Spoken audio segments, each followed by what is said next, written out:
जी, तो जिस फ्लैट में वो रहता था पिप, वहाँ पे उसका एक दोस्त था जो एक इंश्योरेंस फ़र्म में काम करता था एजेंट के तौर पर। दे बिकेम फ्रेंड्स, तो वो दोस्त बन गए। आफ्टर सम इयर्स, चंद सालों के बाद पिप वाज़ विज़िटेड, पिप की मुलाकात हुई बाय द प्रिज़नर, उस कैदी के साथ जिसको उसने पहली मर्तबा खाना दिया था और पानी दिया था। Whom he had help as a child, जिसकी उसने मदद की थी एक बच्चे होने के नाते। The man had been sent, उस आदमी को भेज दिया गया था विद अदर कन्विक्ट्स, दूसरे मुजरिमों के साथ उस आदमी को भेज दिया गया था टू ऑस्ट्रेलिया, ऑस्ट्रेलिया में। And had become a very wealthy farmer there, और वो वहाँ पे काफ़ी दौलतमंद फार्मर बन गया, किसान बन गया। जो भी कैदी होते हैं, जो लोग जेल में जिन्हें लंबी कैद सुनाई जाती है, तो फिर उनको बड़ी जेलों के अंदर मुख्तलिफ काम होते हैं, वहाँ पे उनको उनसे काम लिया जाता है। जैसे फार्मर यानी किसान का जो काम होता है, इस तरह की उनसे मजदूरी करवाई जाती है। अब जेल के अंदर उन्हें फजूल तो बंद नहीं कर सकते ना कि अंदर बैठे रहो जी। या कुछ को टीचर बना दिया जाता है, कुछ को और कोई काम दे दिया जाता है, कुछ को डिफरेंट ऑर्गेनाइजेशंस के थ्रू काम करवाए जाते हैं। तो उससे रियासत को जो फ़ायदा मिलता है, इस तरह के काम करवाए जाते हैं, और उनकी फिर सैलरी वगैरह भी होती है जो उनके उधर अकाउंट में ही बनती रहती है। तो इस तरह की कुछ पॉलिसीज़ के मुताबिक वो जो मुजरिम था, वो जो कैदी था, उसके ऑस्ट्रेलिया भेज दिया गया जेल में, और वो वहाँ पे एक बहुत अच्छा दौलतमंद फार्मर बन गया, किसान बन गया। उसने काफ़ी ज़्यादा रकम जनरेट करी, और वहीं से वो रकम जो थी वो पिप को भी भिजवाता रहता था, जिससे उसकी एजुकेशन वगैरह चल रही थी। और इसी तरह दूसरे कैदी भी अपनी फैमिलीज़ को भी पीछे सपोर्ट करते रहते हैं। इस तरह करके उनको वहाँ पे जेल के अंदर ही अपॉर्चुनिटीज़ फ्राहम की जाती हैं।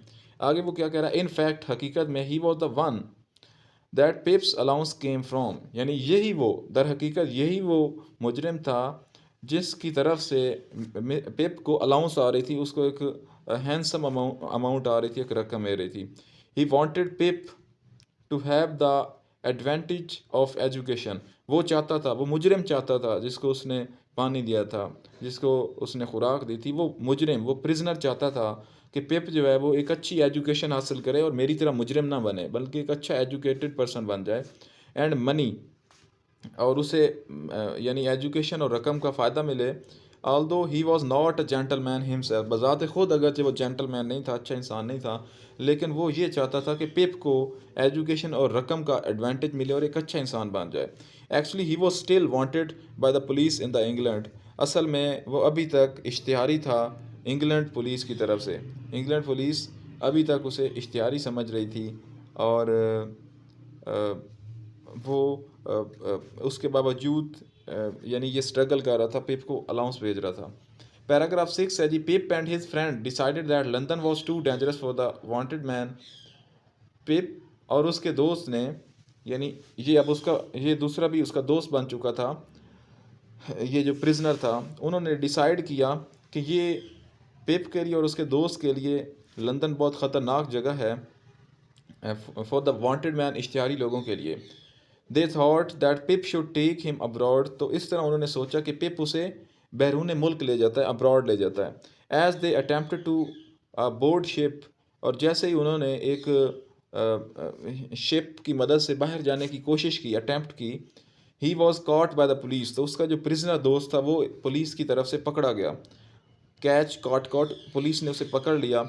एट हिज ट्रायल, और उसकी जो ट्रायल कोर्ट के अंदर चल रहा था, इन कोर्ट के अंदर उसका जो केस चल रहा था, he was sentence to death by the जज, तो जज की तरफ से उसे फांसी की सज़ा सुना दी गई। सेंटेंस टू डेथ यानी फांसी की सज़ा सुना दी गई बाय द जज, जज की तरफ से।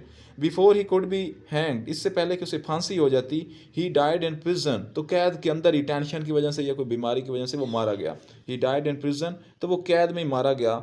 बाय लॉ, कानून के मुताबिक, ऑल हिज मनी, क्योंकि उसने जेल के अंदर ये सारी रकम जनरेट की हुई थी। बाय ऑल हिज मनी, कानून के मुताबिक उसकी सारी की सारी रकम बिलोंग टू द गवर्नमेंट, यानी गवर्नमेंट की तरफ चली गई। गवर्नमेंट ने उसकी सारी रकम जब्त कर ली। So Pip had to find a job, अब पिप को जो अलाउंस मिल रही थी वो तो ख़त्म हो गई, क्योंकि जो प्रिजनर था वो मारा गया, और उसकी सारी रकम जो थी वो किसके पास चली गई, वो सारी रकम उसकी गवर्नमेंट के पास चली गई। और पिप जो एक यतीम बच्चा था, जो बहन के पास उसकी परवरिश हो रही थी, तो वहाँ से वो एजुकेशन हासिल कर रहा था। अब उसको फ्लैट का रेंट भी देना था, फीस भी देनी थी, और सारे काम। So Pip had to find a job, तो पिप ने जॉब फाइंड की, मुलाजमत फाइंड की, टू सपोर्ट हिमसेल्फ, अपने आप को मुआवनत फराम करने के लिए। He became a clerk in his friend's office, वो अपने दोस्त के दफ्तर में एक क्लर्क बन गया। ईयर्स लेटर, सालों बाद, he became part owner of the insurance fame, तो जो इंश्योरेंस की वो कंपनी थी, जो फेम थी, उसके अंदर वो एक पार्ट ओनर यानी उसका एक हिस्सादार बन गया। So he had a successful career, और इस तरह उसे एक कामयाब कैरियर मिल गया as a result of his own effort, अपनी कोशिशों की नतीजे में, कोशिशों के समर से उसे एक शानदार और एक कामयाब कैरियर मिल गया। Not because of the Fortune, ना कि उस किस्मत की वजह से, ना कि उस कैदी की किस्मत जिससे उसे रकम मिल रही थी उसकी वजह से, that he had been promise, जिसके उसे वादा किया गया था, प्रॉमिस किया गया था, यानी उसे प्रॉमिस था आप पढ़ो आपको पैसा मिलेगा, सब कुछ मिलेगा, लेकिन प्रॉमिस करने वाला बंदा खुद चला गया, और इसके लिए उसे स्ट्रगल करनी पड़ी, और अपनी स्ट्रगल की वजह से ही वो क्या बन गया, यानी उसने क्या की, मेहनत की, एजुकेशन हासिल की और जॉब की, और इस तरह करके वो एक सक्सेसफुल बिजनेसमैन बन गया। और यही वो क्वेश्चन भी आगे पूछ रहा है, how did Pip became a successful businessman, Pip कैसे सक्सेसफुल बिजनेसमैन बन गया। पिप स्टडीड हार्ड, पिप ने क्या किया, काफ़ी ज़्यादा तालीम हासिल की, डिड अ जॉब की, वर्कड ऑनेस्टली, और दयानतदारी से काम किया, and became a successful businessman, और इस तरह वो एक कामयाब कारोबारी बन गया। यानी इसमें हमें सीखने को क्या मिल रहा है, आज बच्चे जो हैं वो पढ़ते नहीं हैं जी, मेरे बाप जो हैं वो कारोबारी हैं, ये वो हैं, हम सोने के चम्मच लेकर पैदा हुए हैं, तो वो बिक जाते हैं, जितने भी सोने के चम्मच हो आगे चल के बिक जाते हैं। ये जो टाइटल है इसका जी, ग्रेट एक्सपेक्टेशंस, अजीम तवक्कुआत, इसका मतलब ये है कि आप दूसरे के कंधों पे बंदूक रख कर ना चलाएं। हमारे यहाँ पे ये जो मम्मी डैडी बच्चे होते हैं, वो बड़े भी हो जाते हैं, शादियाँ भी हो जाती हैं, फिर भी पैम्पर के पैसे अपने बाप से लेकर वो पैम्पर लेकर आ रहे होते हैं अपने बच्चों का। एक बच्चे को अपनी स्ट्रगल खुद करनी चाहिए, अपना जितना वो खर्चा उसका होता है उतने पैसे खुद जनरेट करने चाहिए।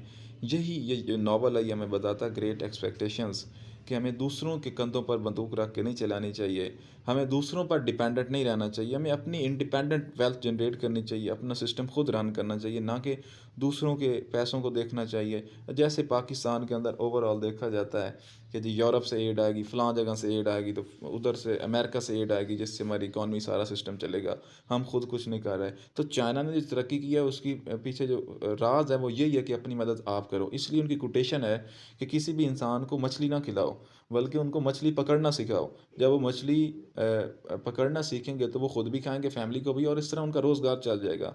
तो ये हमारे यहाँ जो बेनज़ीर स्कीमें चल रही हैं, इमरान खान का हेल्थ कार्ड आ रहा है, ये बेसिकली आपको एक नशे पर लगा देता है जिससे आप मेहनत नहीं करते। इसी तरह अगर इन्हीं स्कीमों के तहत एक ख़ानदान के एक फ़र्द को कोई जॉब दे दी जाए, कोई मुलाजमत दे दी जाए, जिससे वो ख़ुद भी अपना सिस्टम चलाए, हेल्थ के इश्यूज़ को भी एड्रेस कर सके और अपनी फैमिली को भी। तो पैसा जब मिलता है किसी भी इंसान को तो वो एक नशे पर लगा देता है जिससे इंसान मेहनत नहीं करता। तो अपनी मदद आप वाला जो फ़लसफ़ा वो ख़त्म हो जाता है। ये नावल हमें ये बता रहा है कि एक इंसान को बच्चों को अपने बाप पर, अपने वालिदैन पर सारी ज़िंदगी इन्हिसार नहीं करते रहना चाहिए। जब जब वो बड़े हों तो ऐसी जॉब्स भी करें। इसका थीम पढ़ते हैं उसके साथ lecture and great expectations is a novel by Charles Dickens. ये चार्ल्स डिकन की तरफ से एक नावल है। इट डिपिक्स, ये जिक्र करता है द ग्रोथ, बढ़ोतरी की, एंड पर्सनल डेवलपमेंट, और एक इंसान की जो ज़ाती नशो नुमा है उसकी बात करता है। ऑफ एन ऑर्फन नेम्ड पिप, एक यतीम बच्चे का जिसका नाम पिप था। सिमिलर टू डिकन्स, बिल्कुल इसी तरह डिकन जो है, memories of his on childhood, वो अपनी बचपन की कुछ यादों का भी तज़किरा करता है। In his early years the young Pip, अपनी इब्तदाई ज़िंदगी में जो यंग पिप था, सीम्स पावरलेस, यानी पावरलेस, इतना ज़्यादा ताकतवर वो नहीं दिखाई देता था, टू स्टैंड अगेंस्ट इनजस्टिस, कि वो नाइंसाफ़ी के सामने खड़ा हो सके, or to ever realise his dreams for a better life, या अपनी जो बेटर लाइफ के ड्रीम है उनको भी वो सोच सके, क्योंकि वो ज़हनी तौर पर इतना छोटा होता है, उसे पता ही नहीं है कि ज़िंदगी, बेहतरीन ज़िंदगी का ड्रीम होता क्या है। और वो ड्रीम कैसे मिलता है, एजुकेशन से मिलता है। जब आप एक सिस्टम में आते हैं फिर आप बड़े बड़े ड्रीम देख लेते हैं। However as he grows, ताहम जैसे जैसे वो ग्रो होता है, आगे बढ़ता है, इनटू अ यूजफुल वर्कर, एक कारआमद वर्कर के तौर पर, and then an educated young man, तो फिर वो एक साथ एजुकेटेड यंग मैन भी होता है। ही रीज एन इम्पोर्टेंट रियलाइजेशन, तो वो एक अहम रियलाइजेशन की तरफ पहुंच जाता है जहाँ पे वो अपनी ज़िंदगी को बदल देने वाला फैसला कर पाता है। रियलाइजेशन यानी रियलाइज़ करना, चीज़ों को इमेजिन करना।